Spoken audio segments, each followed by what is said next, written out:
है तो जे छजो अज तबियो केर पंज दर रहाइंदो कान थी गली का सुझे भी तो जे छजो अज तबियो केर पंज दर रहाइंदो कान थी गली का सुझे भी तो जे छजो अज तबियो तोखे तुंजो बानड़ो पयो सदड़ा करे मुते हथ बाझ जा वञो हे कर धरे है तोखे तुंजो बानड़ो पयो सदड़ा करे मुते हथ बाझ जा वञो हे कर धरे तो खां सवा मुंहिंजा मिठा ॿियो गली केरु लाईंदो कान थी गली का सुझे भी तो जे छजो अज तबियो केर पंज दर रहाइंदो कान थी गली का सुझे भी तो जे छजो अज तबियो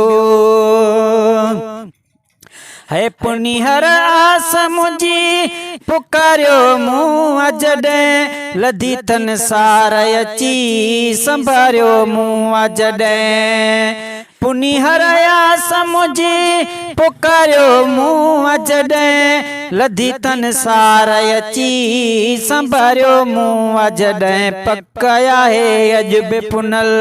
सॾ सां सॾु वराईंदो कान थी गली का सुझे भी तो जे छजो अज तबियो है मां कया कहिड़ी सना लिखे चाम जो कलम सारे आलम में मिठा तुंजो वाशानो तम है मां कया कहिड़ी सना लिखे चाम जो कलम सारे आलम में मिठा तुंजो वाशानो तम कदमन ते ॾेई चुमियो जिब्राइल हुई जगाईंदो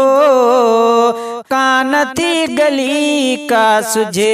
भी तो जे छजो अज तबियो केर पंज दर रहाइंदो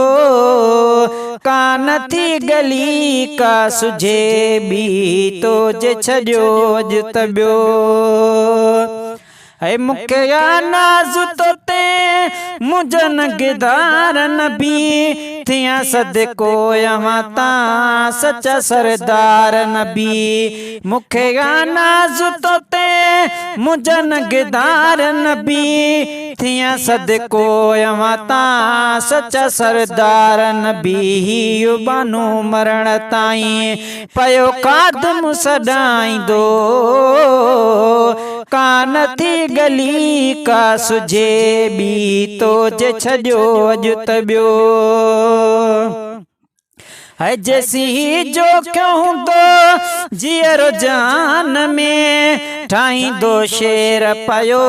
साईं तुझे शान में जैसी जो क्यों दो जियर जान में ठाई दो शेर पयो